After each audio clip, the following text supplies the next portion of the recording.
Amen. Gewöhn dich an Gemeinschaft. Wir starten eine neue Serie und in dieser Serie ist das Thema die geistliche Gewohnheit der christlichen Gemeinschaft. Das klingt ein bisschen holprig, oder ein bisschen kompliziert. Die geistliche Gewohnheit der christlichen Gemeinschaft. Und darum denke ich, mache ich einen anderen Titel. Gewöhn dich an Gemeinschaft. Und der Ausdruck gewöhn dich, oder das Wort gewöhn dich, das kann man ein bisschen unterschiedlich verstehen. Ich glaube, ein Aspekt von dem ist so das Abfinden damit, sagen, hey, gewöhn dich einfach dran. Das ist jetzt etwas, was du halt jetzt nicht so siehst oder was auch immer, vielleicht nicht fühlst, aber gewöhn dich dran. Das sagt mir manchmal so, hey, komm, jetzt gewöhn dich einfach dran. Und das ist hoffentlich nicht der Hauptaspekt der christlichen Gemeinschaft für dich. Du musst jetzt einfach das irgendwie tolerieren und akzeptieren, dass du in die Gemeinschaft eingestellt worden bist. Und trotzdem ist, glaube ich, ein realer Teil davon, dass wir manchmal es vielleicht nicht fühlen, manchmal vielleicht nicht jetzt unbedingt Lust haben, aber wir verstehen, hey, Gott hat uns da eingestellt und die Gemeinschaft ist gut und wir machen das zu einer Gewohnheit. Und ein anderer Aspekt von dem Wort gewöhnen ist so das Gewöhnliche, oder? Etwas Gewöhnliches ist etwas so Alltägliches, Unspektakuläres. Und da, glaube ich, hat die christliche Gemeinschaft manchmal so, hat etwas von dem. Es ist nicht jedes Mal, wenn wir zusammenkommen, ist da der offene Himmel über Ahrtal und das ganze Zürich-Oberland sieht, dass da der Stern von Bethlehem aufgegangen ist. Also es ist häufig ist es ganz alltäglich, unspektakulär und trotzdem in der Summe, glaube ich, lebensverändernd und mega kraftvoll. Und eben der dritte Aspekt, den wir gewöhnen, ist das Gewohnheit. Wir möchten eine Serie machen über geistliche Gewohnheiten. Wir haben letztes Jahr schon mal über die geistliche Gewohnheit vom Sabbat gemacht. Wir waren da, letzten Herbst war es. Und möchte jetzt eine geistliche Gewohnheit anschauen, die heisst christliche Gemeinschaft. Genau, und Gewohnheiten sind spannend. Das wisst ihr alle, ich bin kein Experte mit so Anthropologie und Neurowissenschaft und so weiter. Aber ich habe schon viel gelesen und ich lebe es in meinem eigenen Leben, dass sehr vieles, was wir machen, sehr viele Entscheidungen, machen wir aus Gewohnheit aus. Wir funktionieren so ein bisschen auf Autopilot. Wenn wir jede Entscheidung und jedes Handeln reflektieren und bewusst machen, unser Computer würde völlig im Roten drehen. Und darum haben wir so Gewohnheiten, die wir lernen, die wir unserem Körper, unserem Leben beibringen, sich so in Gewohnheiten zu bewegen. Genau, das hilft uns, so in dem Autopilot unterwegs zu sein. Ich denke an das Autofahren zum Beispiel. Wer fährt als Auto? Sehr gut, und das paar vielleicht nicht, aber könnt ihr euch vorstellen, eine Sprache ist auch ein gutes Beispiel, wo am Anfang zu etwas Neues lernen, zum Lernen Autofahren. Ich meine, das Geräusch von der Kupplung, oder? Wenn man hört, dass es noch geschaltet ist. Am Anfang hört man das Geräusch noch relativ häufig, wenn man am Lernen ist und man da koordinieren vom Fuß und der Hand und vorne schauen und was auch immer. Das braucht noch viel bewusstes Nachdenken und mit der Zeit lernt man das so automatisch zu machen. Und wir glauben, im Glauben ist es ein bisschen ähnlich. Wir glauben, und es gibt eine grosse Tradition, die sagt, hey, du kannst gesunde, gute Rhythmen in dein Leben einbauen, in dein Geistesleben einbauen, die dir helfen zu wachsen. Und wir haben beim Schreiben von diesem Konzept haben wir gesagt, Gewohnheiten sollen uns als Tool dienen, auf dem Abenteuer vom Glauben auf Christus zentriert zu bleiben. Es soll uns helfen, immer wieder auf Christus auszurichten. Sie sind aber nie das Ziel, sondern sie sind immer nur ein Mittel zum Zweck. Also es geht nicht darum, wie gut können wir geistliche Gewohnheiten, geistliche Disziplinen leben und das macht uns nachher besser, sondern es ist immer nur ein Mittel zum Zweck, uns soll helfen, dass Gott uns verändern kann. Der Richard Foster hat vor fast 50 Jahren ein Buch geschrieben, das heisst Nachfolge feiern. Und dort hat er ganz viel über die Disziplinen, über die Gewohnheiten, geistliche Gewohnheiten geschrieben. Unter anderem hat er geschrieben, die geistlichen Gewohnheiten ermöglichen es uns vor Gott zu platzieren, damit und er muss man betonen, damit er, Gott, uns verwandeln kann. Sie sind Gottes Mittel der Gnade. Und ich finde das schön auf den Punkt gebracht. Wenn wir über Gewohnheiten uns Gedanken machen, und das wird vielleicht in Zukunft immer wieder mal kommen, wer weiß, immer zu überlegen, okay, das Ziel ist nicht, ein möglichst diszipliniertes christliches Leben zu führen. Das Ziel ist es, dass wir uns immer wieder platzieren vor Gott, dass er uns verändern kann. Also, dass das auch im Hintergrund mitschwingt, dass wir uns das ein bisschen merken und behalten. Und in dieser Serie geht es auch um die christliche Gemeinschaft.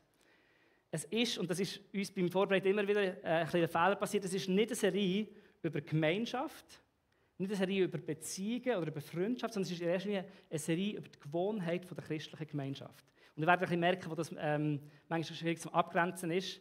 Aber wir möchten uns überlegen, die Gemeinschaft, die wir hier haben, im Grossen, im Kleinen, wie ist die wichtig für uns und wie können wir lernen, in einem guten Rhythmus mit dem zu leben. Und es ist ein bisschen einfacher mit Fasten und Sabbat, da kann man sagen, mach es so viel Mal in der Woche, es wird so lang, das gehört dazu, das nicht. Und bei der Gemeinschaft finde ich es ein bisschen schwieriger. Klar, irgendwie haben wir haben Programme, wir haben Anlässe, die stattfinden. Du kannst sagen, ich komme jeden Sonntag in den Gottesdienst, ich gehe jede Woche in eine Small Group. Und das ist ein guter Rhythmus, finde ich super. Aber nur deinen Körper daher zu bringen, ist noch nicht ein Einlauf auf die Gemeinschaft. Darum ist, glaube ich, die geistliche Gewohnheit, ist es Aufmachen und es Bereitsein, sich einlassen auf die Gemeinschaft, auf das Schöne und auf das Schwierige.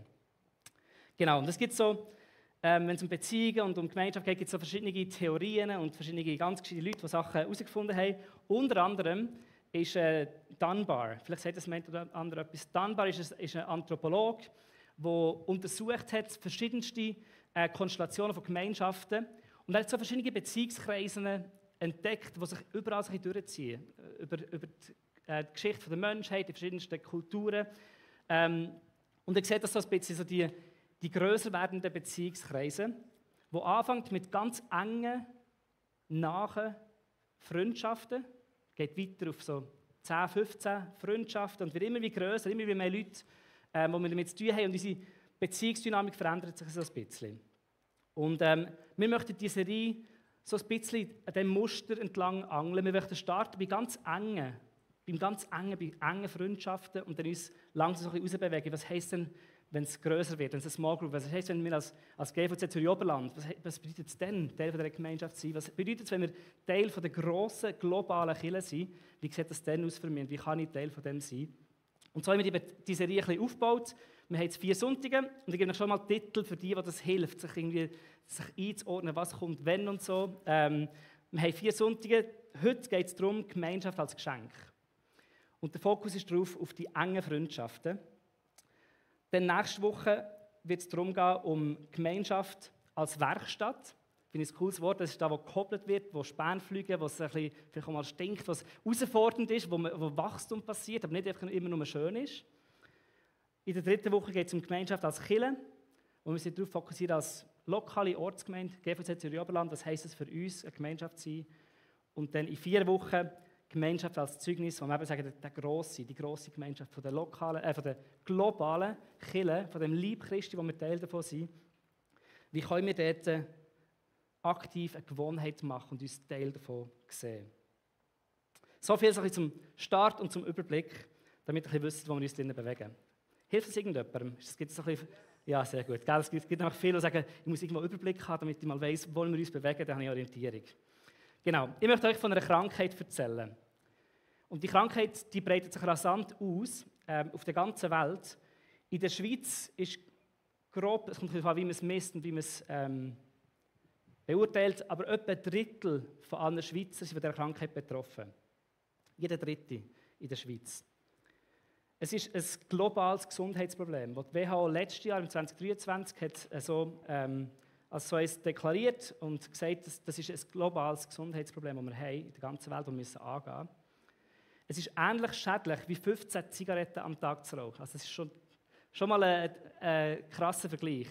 Die Krankheit ist ähnlich schädlich wie 15 Zigaretten am Tag zu rauchen. Und sie verursacht ganz viele verschiedene Symptome, Stress, sowohl psychisch und physisch, Sachen, also bis zu höherem Sterberisiko, Herz-Kreislauf-Erkrankungen, Depressionen, Angstzustände. Das sind alles Symptome dieser Krankheit. Vielleicht ahnen die einen oder anderen schon, welche Krankheit es sich handelt. Das ist die Volkskrankheit der Einsamkeit. Einsamkeit ist eine Krankheit, ist ein Problem, das sich wirklich rasant am Zunehmen ist und wo mehr und mehr ein Problem wird. Ich habe es gesagt, die Tendenz, es ist etwa im Moment jeder Dritte, der sagt, ich habe das Einsamkeitsgefühl regelmäßig oder ab und zu. Und die Tendenz ist steigend. Es werden tendenziell immer mehr Menschen, die sich einsam fühlen. Dass das Problem nicht neu ist, sehen wir, dass zum Beispiel Großbritannien im Jahr 2018 hat ein Ministerium für Einsamkeit gestartet. Das Ministerium für Einsamkeit, um dem Problem auch so ein politisches Gewicht zu geben und zu sagen, hey, das ist etwas, wo wir als Politik, als Land darauf achten und müssen Antworten bringen. Auf ihrer Webseite steht, Einsamkeit ist auf dem Weg, Großbritanniens gefährlichste Erkrankung zu werden. Krass, oder? Wir reden von Einsamkeit. Und in der Zwischenzeit gibt es in der Schweiz und in ganz vielen anderen Ländern gibt es ähnliche so Projekte, wo wir merken, hey, da müssen wir Antworten bringen, müssen Leute helfen in diesem Bereich.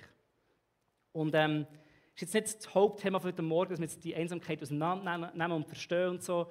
Aber es ist schon ein paar Aspekte, die wir glaube ich, einfach beobachten können, wo wir sehen, dass die starke Individualisierung von unserer Welt, wie sich jeder seine Geschichte isoliert von anderen Menschen anfängt aufzubauen und sich loslöst von Familie, vom lokalen Kontext und denkt, andere Menschen sind Ressourcen, die ich nutzen kann, um meine Geschichte vorwärts zu bringen, aber nicht mehr verstehen, dass wir verbunden sind miteinander.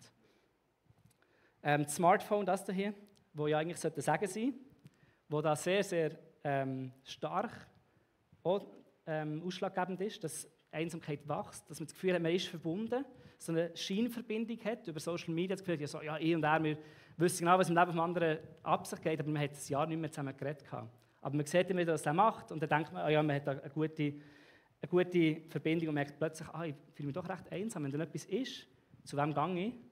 Wer ist denn wirklich in meinem Leben drin? Genau, und es hat noch ganz viele andere so Aspekte.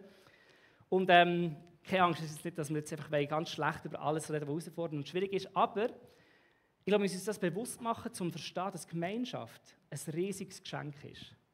Dass Gemeinschaft zu haben und in einer Gemeinschaft zu leben, ist nicht einfach etwas Selbstverständliches, was man halt noch so machen muss, sondern es ist ein riesiges Geschenk. Vor allem, wenn man sich die Einsamkeit so vor Augen hat. Und ich glaube und bin davon überzeugt, dass wir als Christen die Pflicht und auch das Privileg haben, so Schätze aus dem christlichen Glauben auch in die Welt rauszutragen. Und auch Sachen, die wir sehen, wo Gottes Plan irgendwo in die Welt rauszubringen. Genau, und jetzt möchte ich zu der Antwort kommen, ein bisschen anfangen zu beleuchten. Okay, was machen wir jetzt mit dem? Wir glauben, und das werden wir in der Genesis-Serie wahrscheinlich noch ganz detailliert anschauen, nehme ich mal an, ich bin gespannt drauf, aber wir glauben, wir sind zur Gemeinschaft bestimmt. Wir sind für Gemeinschaft bestimmt.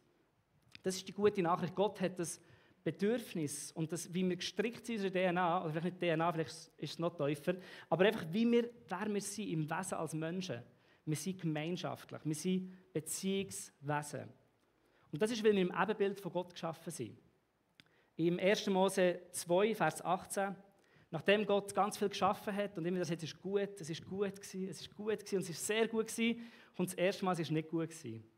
Sagt Gott nämlich, es ist nicht gut, dass der Mensch allein ist. Ich will jemanden schaffen, der ihm beisteht und ihm ein Gegenüber ist. Also Gott hat uns Menschen geschaffen im Ebenbild von sich selber. Gott, der selber in der Beziehung lebt, der Vater, der Sohn und der Heilige Geist, das ist ja ein Geheimnis, das wir selber nicht ganz verstehen, aber Gott ist in Gemeinschaft. Und er schafft uns in seinem Ebenbild und darum sind wir geschaffen für Gemeinschaft. Und wir glauben, dass wir nur in der Gemeinschaft diesen Gott reflektieren können. Und nur in der Gemeinschaft können der Leib Christi sein, in dieser Welt. In der Vorbereitung bin ich auf ein cooles Zitat gestoßen, das mich herausgefordert hat und dachte, okay, das ist ein bisschen sehr extrem, aber ich möchte es gerne zumuten. Es ist nicht so extrem, wie ich es gedacht habe. Aber es hat mich ich noch nie so gedacht. Und zwar habe ich einen Theologen, den Tim Mackie, vielleicht kennen den oder anderen aus dem Bible Project. Er hat gesagt, Gemeinschaft und Beziehungen ist das Grundbedürfnis von uns Menschen. Er sagt in einem Zitat, wo es um die Bergpredigt geht, sagt er, zu den Grundbedürfnissen des Lebens zählen an erster Stelle Nahrung, Sauerstoff und Wasser. Wir könnten noch ein Dach über dem Kopf hinzufügen, um die Kategorie der Grundbedürfnisse abzurunden. Aber Jesus würde noch ein weiteres hinzufügen, die richtige Beziehung zu anderen. Also er sagt, Jesus sagt, dass Gemeinschaft so wichtig ist, dass es ein Grundbedürfnis für uns als Menschen ist, dass wir das brauchen. Und wir werden heute vor allem über das Schöne reden. Wir werden heute über das Geschenk der Gemeinschaft reden. Und wir sind aber nicht naiv und wir wollen es nicht überromantisieren, dass Gemeinschaft auch ganz oft verletzend sein kann, dass ganz oft Enttäuschung entsteht in der Gemeinschaft und durch die Gemeinschaft. Und trotzdem, ich bin davon überzeugt, dass man, auch wenn man verletzt wird in der Gemeinschaft, man wird auch geheilt und man heilt in der Gemeinschaft. Man heilt nicht in die Isolation. Und ich habe mir da so einen One-Liner aufgeschrieben, falls ihr auf Instagram posten so. Nein, keine Angst. Isolation ist keine Option. Und ich glaube, die Isolation und sich rausnehmen zum Heilen und zum Wachsen, glaube ich nicht, dass es eine gesunde Option ist. Es ist eine Option, aber es kommt mit einem riesen Preis, den wir vorher so ein bisschen angeschaut haben. Also wir sind geschaffen im Ebenbild von Gott, wir sind geschaffen für Beziehungen. Jetzt das Problem ist nur, dass wir eben die ersten 2 Kapitel von Genesis sind recht cool, sind recht schön, der gute Plan, den Gott hatte, und dann kommt Genesis 3, oder? Kommt der Sündenfall. Und da, wo die Menschen anfangen, nicht so zu leben, wie es Gott eigentlich geplant hat. Wo die Menschen anfangen, sich selber ins Zentrum zu stellen und nicht auf Gott zu vertrauen, sondern selber Gott sein. Und seit dem Sündenfall ist Beziehungen und Gemeinschaft etwas extrem umkämpft. Die Gemeinschaft ist umkämpft, es zieht sich durch das ganze Alte und auch durch das Neue Testament teilweise. Wir sehen es Adam und Eva, oder? Das erste Mal, wo sie einen Fehler machen, und was fangen sie an? Sie fangen sich gegenseitig an beschuldigen. Und niemand übernimmt die Verantwortung. Und ja, die du mir gegeben hast, hat. Und sie sagt, ja, aber die Schlange hat. Und es fängt an, so einen Keil zwischen den Menschen zu kommen und die Beziehungen untereinander kaputt zu machen. Und das zieht sich durch. Wir sehen Kain und Abel, Jakob und Esau, Josef und seine Brüder, Mose und seine Geschwister. Die ganze Geschichte vom Alten Testament zeigt so ein Muster auf von kaputten Beziehungen, kaputten und umkämpften Gemeinschaften. Und darum ist es nicht eine Überraschung, dass wir heute immer noch in einem Kampf sind, immer noch die Folgen von dem Streit und von dem Konflikt zu kämpfen haben damit. Das Gute ist, das Schöne ist, dann ist auch Jesus gekommen, oder? Jesus ist gekommen und Jesus hat wiederhergestellt. Und manchmal denken wir, also wir reduzieren, was Jesus gemacht hat, einfach nur auf unsere Beziehung mit Gott. Jesus ist gekommen, um deine und meine Beziehung mit Gott wiederherzustellen. Das ist gute Nachricht, das ist die beste Nachricht. Nichts trennt uns von Gott. Wir dürfen zurück in eine Beziehung mit unserem Schöpfer. Wir sind geliebt von ihm, angenommen von ihm, alle unsere Sünden sind vergeben. Aber Jesus ist auch gekommen, um unsere Beziehungen untereinander zu wiederherstellen. Er ist auch gekommen, um unsere Beziehung mit der Schöpfung zu wiederherstellen. Er ist gekommen, um das Shalom zu bringen. Er ist gekommen, damit wir zurückkommen zu dem, wie es Gott eigentlich gedacht hat. Und dazu gehören Beziehungen untereinander. Ich habe das bei ganz vielen verschiedenen Theologen gelesen. Sie sagen, das Konzept der Gerechtigkeit in der Bibel ist nicht in erster Linie, alle, die Schlechtes gemacht haben, kommen Schlechtes über, und alle, die Gutes gemacht haben, kommen Gutes über, sondern Gerechtigkeit, das biblische Verständnis, ist, dass Beziehungen wiederhergestellt werden, in alle Richtungen. Das ist Gerechtigkeit, das ist das, was Jesus sich wünscht und was Jesus gebracht hat. Und als Nachfolger von Jesus ist jetzt unsere Aufgabe, in dem, was er gebracht hat, in dem Reich, das da ist, innen zu leben und das auszuleben, was er wiederhergestellt hat. Und der Tat ist, manchmal gelingt es uns recht gut und manchmal sehr schlecht. Ich musste denken, wir haben alle gelernt Auto fahren. Vor 10 Jahren bin ich von Australien gezügelt und dort fahren sie auf der falschen Seite. Machen einen richtigen Kaffee, machen gute Sachen, aber sie fahren auf der falschen Seite. Und dann musst du dich entweder anpassen oder extrem mutig sein. Ich habe mich angepasst. Fahre auch auf der linken Seite und dann musst du im Auto auf der anderen Seite sitzen. Und plötzlich musst du mit der linken Hand anfangen zu schalten. Mit links anfangen zu schalten.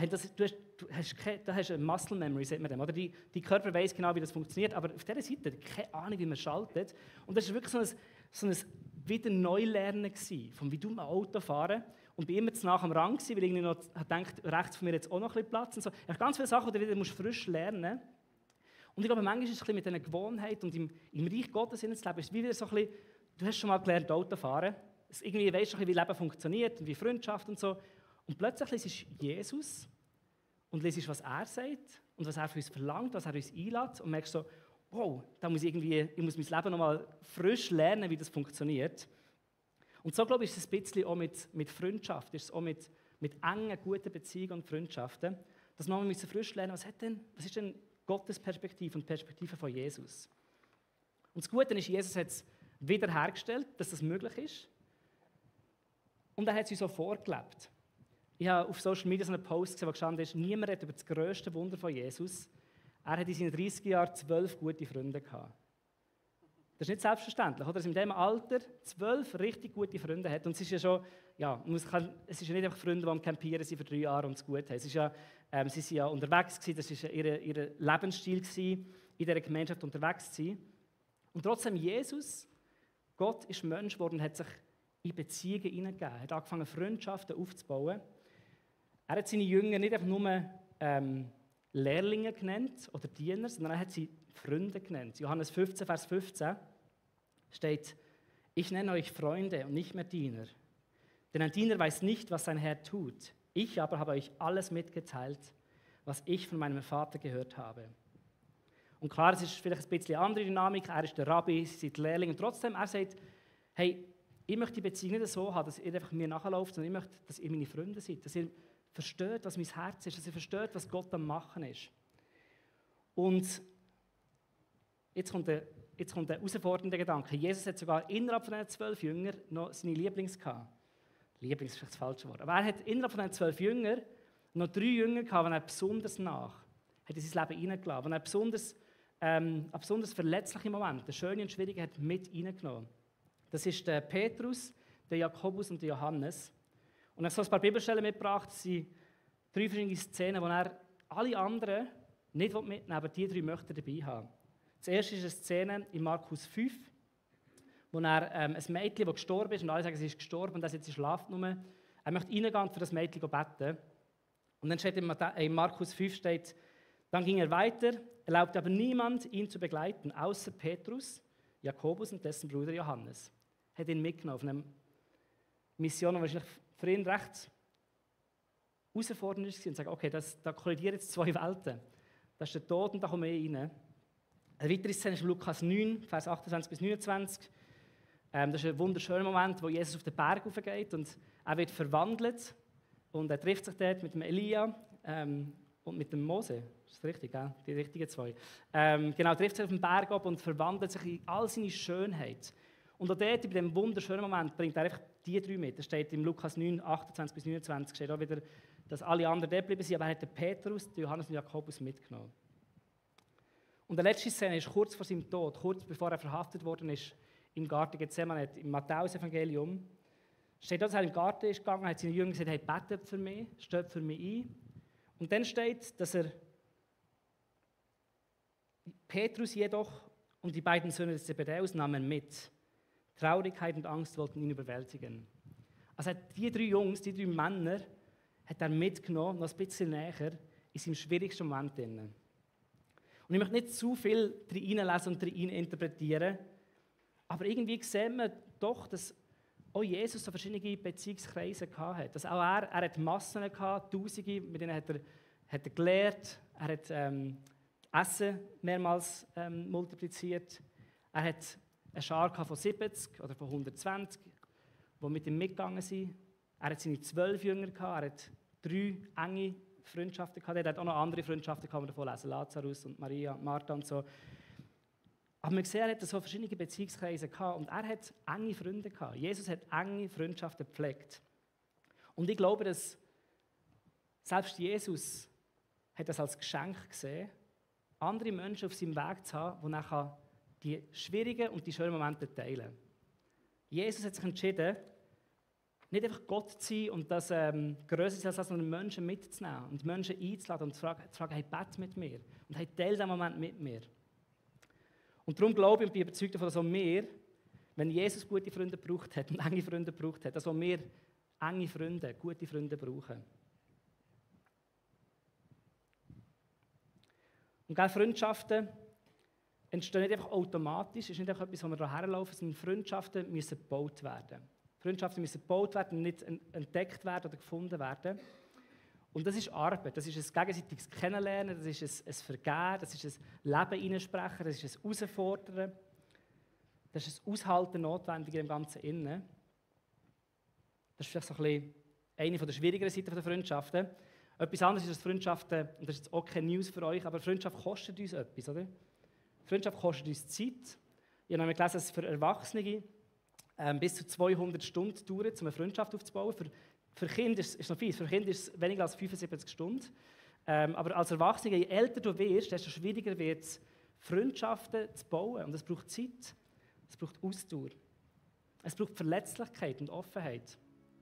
Etwas, was eben seit dem Sündenfall sind wir sehr kalkuliert, wem sagen wir was, wem vertraue ich was an, weil es könnte mir ja schaden, was wäre, wenn der... Und wir haben so ein bisschen, und das ist irgendwo durch gesund, wir müssen nicht alle unsere tiefsten Sachen vor jedem erzählen, aber wir müssen ein paar Freunde haben, wir müssen ein paar Beziehungen haben, und sagen, weißt du, ich kann einfach mir selber sein. Und ich weiss, die die denken nicht schlecht von mir. Ich weiss, die sind für mich. Ich weiss, die lieben mich, die helfen mir, auch die schwierigen Sachen und auch die schlechten Sachen von mir loszulassen und vorwärts zu gehen. Und wir brauchen diese Art von Freundschaften. Und da bin ich in der Vorbereitung habe ich plötzlich gemerkt, jetzt fange ich an, so über Freundschaften, so ein bisschen allgemeine Tipps zu geben. Und ich merkte, okay, das ist gut und wichtig und da gibt es viel, viel bessere Literatur und Sachen, die man sich wirklich verteufeln kann, wenn es um Freundschaften geht. Aber wir haben ja die Frage, was ist die Gewohnheit von einer christlichen Freundschaft, von einer christlichen Gemeinschaft? Und wenn wir uns überlegt haben, wenn ich gelesen habe und reflektiert habe, habe ich gemerkt, okay, das eine, was zentral ist in unserer christlichen Freundschaft, in unserer christlichen Gemeinschaft im engsten Rahmen, ist das Zentrum ist Jesus. Alle von der Sonntagsschule hinten sagen, das haben wir auch gewusst. Oder es ist so eine Sonntagsschulantwort, das Zentrum ist Jesus. Aber die Realität ist, in unseren normalen Freundschaften ist das Zentrum gemeinsames Interesse, gemeinsame Persönlichkeiten, gemeinsame, was auch immer, vielleicht Geschichte, die gleiche Schulklasse, wo wir drin waren, die gleiche Kindergarten. Aber in der christlichen Gemeinschaft ist Jesus immer in der Mitte und ist immer drinnen. Und das ist das Fundament von dem. Der Dietrich Bonhoeffer hat ein Buch geschrieben, «Gemeinsames Leben». Und wenn ihr ein bisschen herausgefordert werden, also mit krassen, fadengraden Zitaten und Statements, dürft ihr gerne das Buch lesen. Ich finde es sehr, sehr empfehlenswert. Aber er hat zum Beispiel geschrieben, innerhalb der geistlichen Gemeinschaft gibt es niemals und in keiner Weise ein unmittelbares Verhältnis des einen zum anderen. Es gibt niemals ein unmittelbares, einfach ich und du pflegen eine Freundschaft, sondern es ist immer durch und wegen Jesus. Hey, ich hoffe, das ist nicht einfach nur eine Theorie, sondern dass wir uns das vorstellen können. Ich möchte so eine Art von Freunden haben, die nicht einfach nur ich und mein Gegenüber uns treffen, sondern wir das Gegenüber anschauen durch Gottes Augen. Und überlegen, was sagt Gott über ihn? Was möchte Gott in sein Leben hineinlegen? Was möchte Gott, dass ich ihn vorwärts bringen kann? Und gegenseitig auch. Dass er wie Teil dieser Freundschaft ist. Und das tönt in der Theorie langweilig und christlich. In der Praxis, glaube ich, ist es so ein Gamechanger. Wenn wir Beziehungen, Freundschaften auf diesem Fundament aufbauen. Ich habe Freunde, wo, wenn du mir vor 10 Jahren die Person vorgestellt hättest und uns verglichen hättest, hast du gesagt, nicht kompatibel ist vielleicht übertrieben, aber sicher nicht jetzt natürlich Best Friends. Aber wir haben das gemeinsame Fundament von Jesus und wir haben uns kennengelernt und uns schätzen gelernt, dass jetzt eine Beziehung da ist, die so tief ist. Und das ist nicht, weil wir einfach so ähnlich sind oder die gleichen Interessen haben, sondern einfach, weil Jesus ist immer ein Teil dieser Beziehung war. Manchmal bewusst, manchmal unbewusst, aber er ist das Zentrum dieser Beziehung. Und ich möchte euch einladen und ermutigen, so Freundschaften zu einer Gewohnheit zu machen. Wir reden ja von Gewohnheit, gell? Und das finde ich relativ schwierig, jetzt zu sagen, okay, jeder von uns, diese Woche, 1 Stunde, ein Freund, ist die Gewohnheit von Freundschaft. Ich glaube, es ist schwierig, das muss jeder selber herausfinden. Aber ich würde sagen, hey, ich lasse nicht im Zufall über die Person wieder mal treffen und wenn sie mir schreibt, ist es, ja, super. Sondern weißt du, ich tue mich ganz bewusst mein Leben so ordnen, dass ich mit dieser Person in Kontakt bin. Dass ich Freunde habe in meinem Leben, die ich in mein Leben reinreden und die das gemeinsame Fundament teilen. Macht das Sinn soweit? Jetzt fange ich an. Ist gut? Nein. Ich bin am Ende. Aber mir ist bewusst, dass das Thema Freundschaften vielleicht für viele Leute auch ein schwieriges Thema ist. Vielleicht gibt es Leute, oder gibt sicherlich Leute, die sich Freundschaften mehr wünschen. Und sagen, hey, ich fühle mich einsam und ich wünsche mir mehr Freundschaften. Andere da drinnen sagen wahrscheinlich so, ja cool, guter Reminder, stimmt, ich kann mal überlegen, ob ich das ein bisschen vielleicht noch forcieren könnte. Und ich möchte einfach jetzt in dem Moment dich einladen, das mit Gott anzuschauen. Das ist jetzt die einfache Variante für mich. Jetzt gebe ich es Gott ab. Was kann dein nächster Schritt sein? Was ist für dich dran? Wenn du einsam bist, wenn du Freundschaften suchst, dann wirst du in der nächsten Woche noch mehr über die Gewohnheit der Gemeinschaft hören. Wo du mal anfangen kannst, Leute kennenzulernen, die das gleiche Fundament haben. Und vielleicht aus dem raus und mit 200 Stunden, das sind wie viele Gottesdienste? Viel, ein paar Jahre. Aber es sind nicht Gottesdienste, es ist eine Zeit, die man zusammen verbringt. Aber vielleicht ist die Pflanze und die Gewohnheit zu bauen in deinem Leben der Start von diesen Freundschaften, die entstehen können. Das Betten, das Verringen, das Anfangen zu bauen. Vielleicht jetzt nicht zu warten, bis es sich chemisch perfekt anfühlt, sondern sagen, weißt du, ich fange an, die Freundschaft zu bauen, ich fange an zu investieren und in die Person zu investieren. Genau, ein paar Reflexionsfragen, die könnt ihr vielleicht abfütteln oder dann, wenn ihr unter der Woche noch ein bisschen Gedanken machen. Ich finde es so schwierig, am Sonntag dann all die Sachen zu verarbeiten. Aber mal eine Standortbestimmung zu machen zu unserer Einsamkeit. Wo stehst du in Bezug auf Einsamkeit, zu dem Thema? Wie erlebst du die Welt um dich herum? Bist du selber einsam?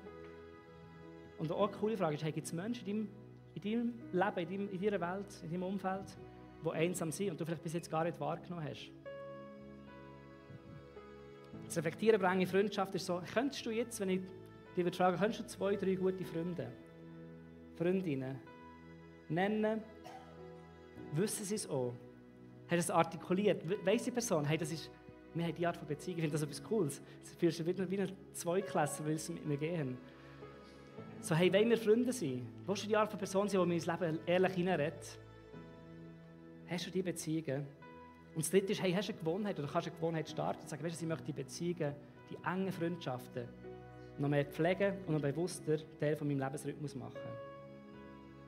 Ich möchte euch einladen zum Aufstehen. Jetzt. Oder wenn ihr, also einfach die mögen, es ist nicht, aber nicht, dass ihr um Erlaubnis wartet. Wir werden zurück in Worship gehen und ich möchte dir einfach eine Frage mitgeben.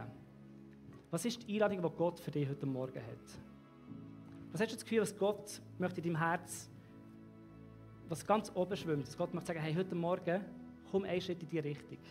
Vielleicht war es etwas im Worship oder in der Moderation von der Steffi oder jetzt etwas in der Predigt, wo du sagst, hey, ich glaube, da ist Gott, hat Gott eine Einladung ausgesprochen. Ich möchte dich einladen, jetzt in der nächsten Worship-Zeit das zu bewegen. Zu beten, mehr zu verstehen, festzumachen, auf der rechten Seite von euch aus gesehen, wo ready ist, wo jeden Sonntag kommt, vorbereitet, zu zu dienen, zu beten mit uns. Dann, wenn ihr ein Anliegen habt, sagt, hey, ich möchte gerne mit jemandem zusammen beten, dann kommt gerne auf unser Team hinzu. Wir haben das Abendmahl auf eurer rechten Seite auch. Und dann könnt ihr euch noch bewusst machen, wie sehr Jesus euch liebt, dass er gestorben ist für dich und für mich. Ich möchte euch die Frage mitnehmen in die nächste Anbetungszeit und würde gerne noch beten. Ja, Vater, ich danke dir vielmals, dass du einfach weißt, was wir jetzt gerade müssen, noch ein bisschen weiter bewegen, was wir müssen dir hergeben, was wir noch müssen mehr hören von dir. Ich möchte einfach bitten, dass die Einladung, die du aussprichst, dass wir Ja dazu sagen. Ich bete auch für Leute, die jetzt das Thema Freundschaften etwas auslöst, sei das etwas Gutes, etwas Schwieriges, dass du einfach auch dort jetzt reinkommst und dass du nächste Schritte aufzeigst, dass du Wahrheit zeigst, dass du einen Weg vorwärts malen, Jesus. Wir beten dir an, wir danken dir, dass du das möglich gemacht hast, dass es uns möglich gemacht hast, wieder in Beziehungen miteinander, in Gemeinschaft zusammen zu leben, so wie du es gedacht hast, Jesus. In deinem Namen, Herr.